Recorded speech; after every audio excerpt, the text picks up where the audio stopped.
Disclaimer: this channel does not promote any violence, harmful, or illegal activities. All content provided by this channel is meant for an educational purpose only. আজকে দেখছিলাম একটা ভিডিওতে স্বরূপনগরেই প্রচার করছে এখন সাপ লুডোর মতো ছবি নিয়ে গিয়ে। এখানেও এসছে নাকি? দেখেছেন কেউ লুডো প্রচারের ছবি? দেখেছেন? তাহলে কতটা ভয় পেয়েছে বুঝতে পারছেন? যে মই দিয়ে দত্তর করে মমতা ব্যানার্জির মতো উঠে যাব।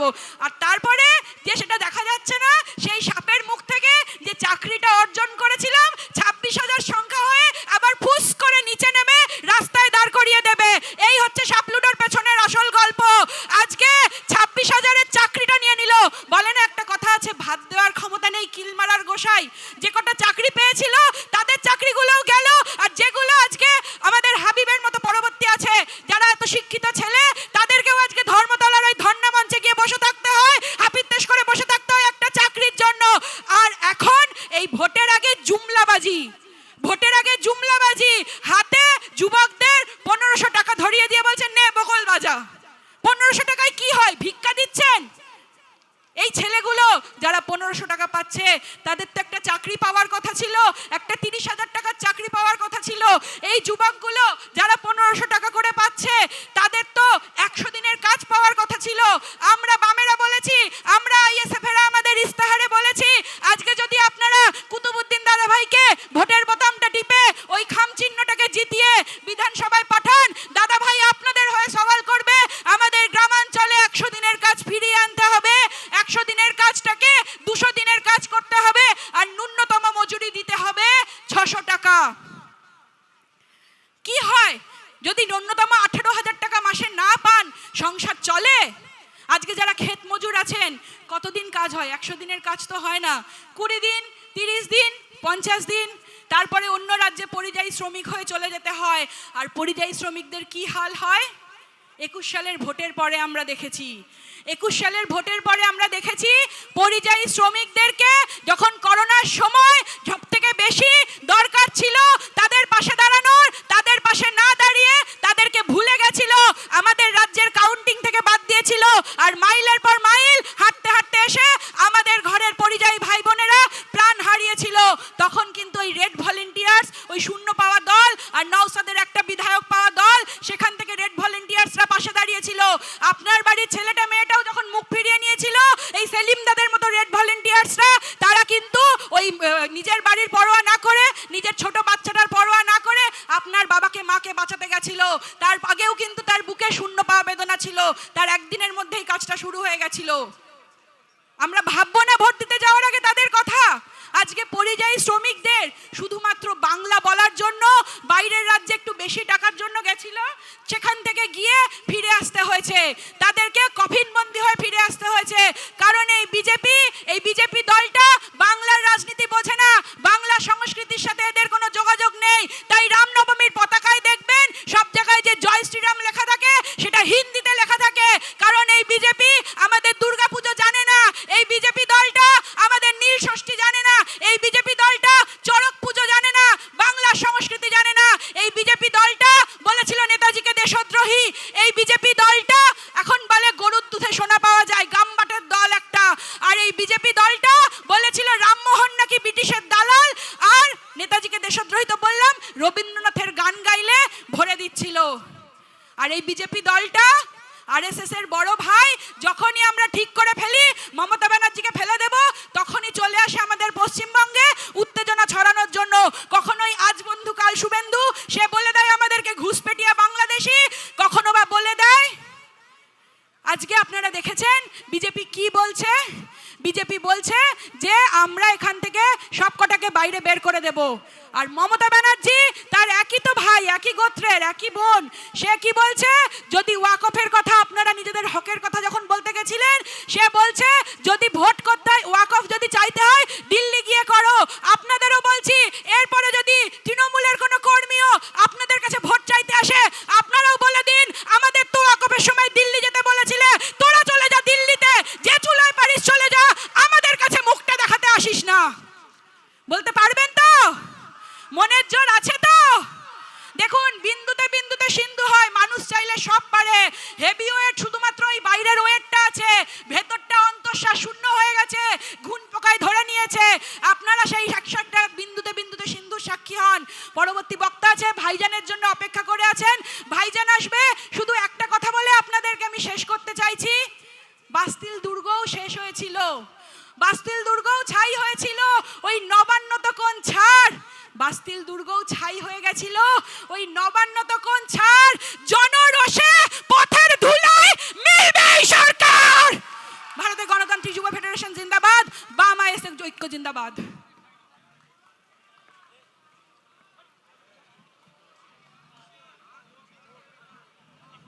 ধন্যবাদ। আর মেহনতি মানুষ, খেটে খাওয়া শ্রমিক, কৃষক, ক্ষেতমজুর, তাদের বাঁচার লড়াই, সেই লড়াই তারা এগিয়ে নিয়ে যেতে চাইছে, কিন্তু এ লড়াই মোদির পছন্দ না। মোদি, অমিত শাহ ওদের মেহনতি মানুষ যাদের দেওয়ালে পিঠ থেকে গেছে, দেওয়ালের পিঠ থেকে গেছে, এই অবস্থায় রুখে দাঁড়াতে চাইছে, লড়াই করতে চাইছে, এই লড়াই ওদের পছন্দ না। তাই কি অসভ্য একটা আইন এনেছে জানেন, কি বড় একটা আইন এনেছে জানেন? আপনারা জানেন এর নাম হচ্ছে ইংরেজি শব্দ লেবার কোড। লেবার কোড আইন। লেবার কোড আইনের মূল কথাটা কি জানেন? গরিব শোষিত হবে, শ্রমিক, কৃষক, ক্ষেতমজুর ভয়ঙ্করভাবে শোষিত হবে। কৃষক তার ফসলের দর পাবে না, ক্ষেতমজুর তার মজুরি সঠিকভাবে পাবে না। আমরা বলেছি 700 টাকা মজুরি কেন দৈনিক দেওয়া যাবে না? পাবে না। কিন্তু তার বিরুদ্ধে ওরা এক কাট্টা হতে পারবে না, তার বিরুদ্ধে এক কাট্টা হয়ে লড়াই করতে পারবে না। লেবার কোড আইন মানে তাই। একটা মিছিল ঢুকছে, ঠিক আছে, মিটিং আমাদের চলবে, মিছিলটা ঢুকছে, আপনারা এবারে স্লোগানটা বন্ধ করুন, মিটিংটা চলছে। যেটা বলছিলাম কমরেড, বন্ধুগণ, মা ও বোনেরা, ওরা আজকে লেবার কোড আইন করেছে। লেবার কোড আইনের মূল কথা, শ্রমিক, কৃষক, ক্ষেতমজুর এক কাট্টা হতে পারবে না, দাবি নিয়ে লড়াই এগোতে পারবে না, এমনকি ধর্মঘট করার অধিকার থাকবে না। এক অসভ্য বর্বর ব্যবস্থা আজকে কায়েম করতে চাইছে ধনীদের সরকার, কর্পোরেটের সরকার। সেই মোদি, আরএসএস, বিজেপি আজকে এই নির্বাচনে দেখছেন, মোদি আসছে বারে, অমিত শাহ আসছে, ওরাও চেষ্টা করছে সুযোগ নেওয়া যায় কিনা। আমি আপনাদের বলবো, এই ভয়ঙ্কর শক্তি যেন বাংলায় জায়গা না পায়। আমাদের বাদুড়িয়া কেন্দ্রেও যেমন ওই ভয়ঙ্কর যারা 15 বছর ধরে বাংলাকে চালাচ্ছে, ওই তৃণমূলকে যেমন হারাতে হবে, নাহলে বাংলা বাঁচবে না, আপনার ঘরের সন্তানের ভবিষ্যৎ সুরক্ষিত হবে না, আপনার ঘরের মেয়েটার তার নিরাপত্তা সুনিশ্চিত হবে না। আবার ওই ভয়ঙ্কর শক্তি ভারত যারা চালাচ্ছে 12 বছর ধরে, দেশের ক্রমাগত সর্বনাশ করে চলেছে, বাংলায় যেন আসতে না পারে। এদের রুখে দিতে হবে। রুখে দেওয়ার শপথ নেওয়ার জন্যই আজকের এই জনসভা। এই জনসভা থেকে আসুন বন্ধুগণ, আসুন মা বোনেরা, আসুন কমরেডগণ, এই হোক আমাদের শপথ। আমাদের বাম এবং তার সহযোগী দল সমর্থিত কুতুবউদ্দিন ফতেহি, আইএসএফ এর ক্যান্ডিডেট, ওই খাম চিহ্ন, আমরা কুতুবউদ্দিন ফতেহিকে সমস্ত ষড়যন্ত্র চক্রান্তকে মোকাবিলা করে 29 তারিখ বুথে যাব। আর কুতুবউদ্দিনের জয় সুনিশ্চিত করবার জন্যে আমাদের যা ভূমিকা আছে, আলবাত আমরা সেই ভূমিকা পালন করব।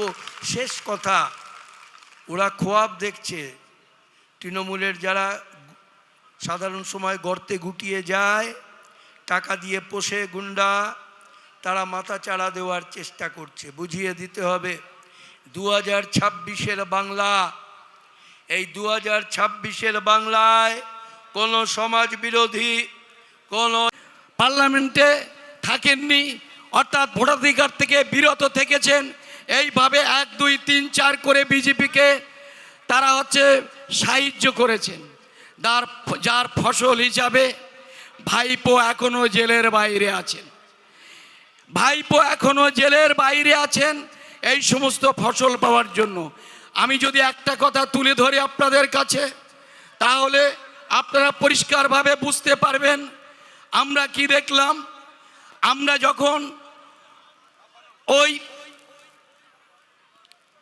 যখন দেখলাম এসআইআর হবে, আমাদের রাজ্যের মাননীয় মুখ্যমন্ত্রী তিনি কি বললেন, আমার জীবন থাকতে আমি এসআইআর হতে দেব না। বিজেপি কি বললেন, না 1 কোটি রোহিঙ্গা আছে, রোহিঙ্গাতে তাড়াতে হবে। এবং বিজেপি বলার পরে আমরা দেখলাম 90 লক্ষ মানুষের নাম বাদ চলে গেছে, অ্যাডজুডিকেশনের নাম ছিল। তারপরে দেখলাম তার মধ্যে 60 লক্ষ হচ্ছে হিন্দু সম্প্রদায়ের মানুষ ছিল। আর তৃণমূল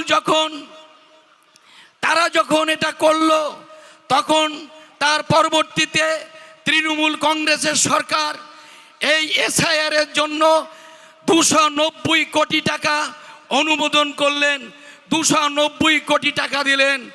তারপরে কি করলেন, 80 হাজার কর্মচারী দিলেন, বিএলও থেকে শুরু করে বিডিও, এআরও এবং সব কিছু হচ্ছে দিলেন এই তৃণমূল সরকার। আপনারা জানেন, তারপরে যখন ওই চাইলেন যে 10,000 অভিজ্ঞ মানুষ দিতে হবে, যারা আকার ওকার থেকে শুরু করে ধরতে পারবে, কম্পিউটারে যুক্ত হবে, তাদেরকে তৃণমূল দিলেন না, মেশিন বসাই দিলেন, এআই বসিয়ে এই সব করে এই লক্ষ লক্ষ মানুষের নাম বাদ দিয়ে দিলেন। ভাবতে পারেন এরা কিভাবে দুর্নীতির প্রশ্নে আপনারা শুনেছেন। দুর্নীতি শুধু না, আজকে এই দুটো দল যে আইনগুলো তৈরি করেছে পার্লামেন্টে, সেই আইনগুলো জনস্বার্থ বিরোধী, শ্রমজীবী মানুষের বিরুদ্ধে আইন তৈরি করেছেন। আমাদের পার্টি এবং এই নওশাদ সিদ্দিক মহাশয়রা যখন ইলেকট্রাল বন্ড নিয়ে যখন কেস করলেন সুপ্রিম কোর্টে, তখন আমরা কি দেখলাম, সুপ্রিম কোর্টে ইলেকট্রাল বন্ড আনলেন। আনার পরে আমরা লক্ষ্য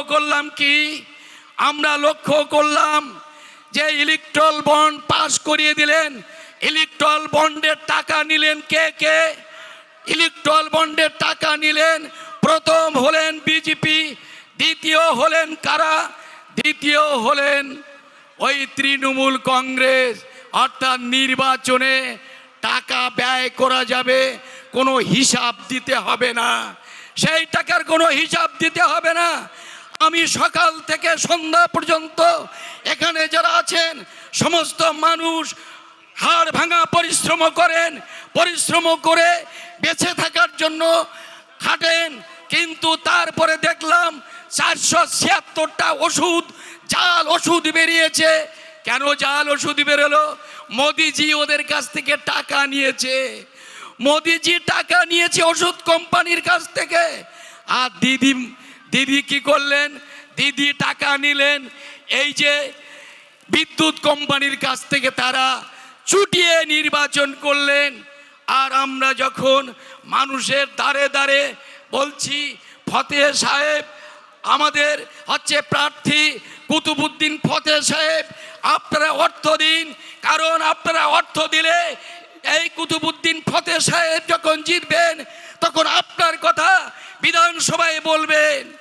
কারণ একজন আইএসএফ এর নির্বাচিত সদস্য নওশাদ সিদ্দিকী পার্লামেন্টে 1 দিন কি 2 দিন অনুপস্থিত থেকেছেন।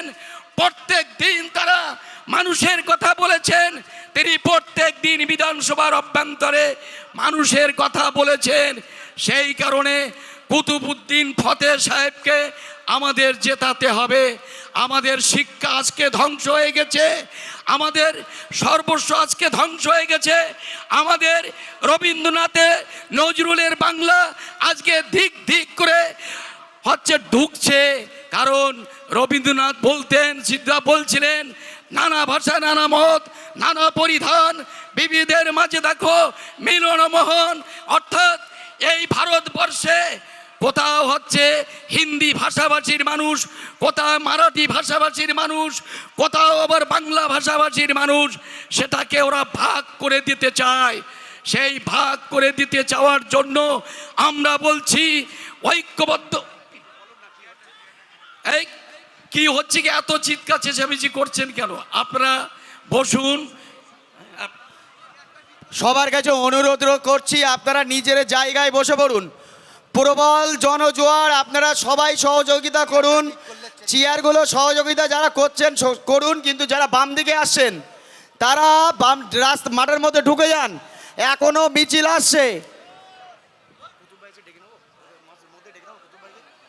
আমাদের মধ্যে উপস্থিত হয়েছেন বাম সমর্থিত ভাইজান মনোনীত ইন্ডিয়ান সেকুলার ফ্রন্টের প্রার্থী, সংগ্রামী লড়াকু নেতা, রাজ্যসভার রাজ্য কমিটির সদস্য, উত্তর 24 পরগনা জেলার সাধারণ সম্পাদক মাননীয় কুতুবুদ্দিন পাতাই। ইন্ডিয়ান সেকুলার ফ্রন্ট জিন্দাবাদ। এই কুতুবুদ্দিন পাতাই জিন্দাবাদ। এই 29 এপ্রিল আসছে দিন, 29 এপ্রিল আসছে দিন। এই বাম সমর্থিত আইএসএফ ক্যান্ডিডেট কুতুবুদ্দিন পাতাইকে খাম চিহ্নে বিপুল ভোটে জয় করুন। ইনকলাব জিন্দাবাদ, ইনকলাব জিন্দাবাদ। এই বাদুড়িয়াবাসী জানাই জিন্দাবাদ। 29 এপ্রিল আসছে দিন। কুতুবুদ্দিন ভাইকে বলবো স্টেজে আসার জন্য অনুরোধ করছি।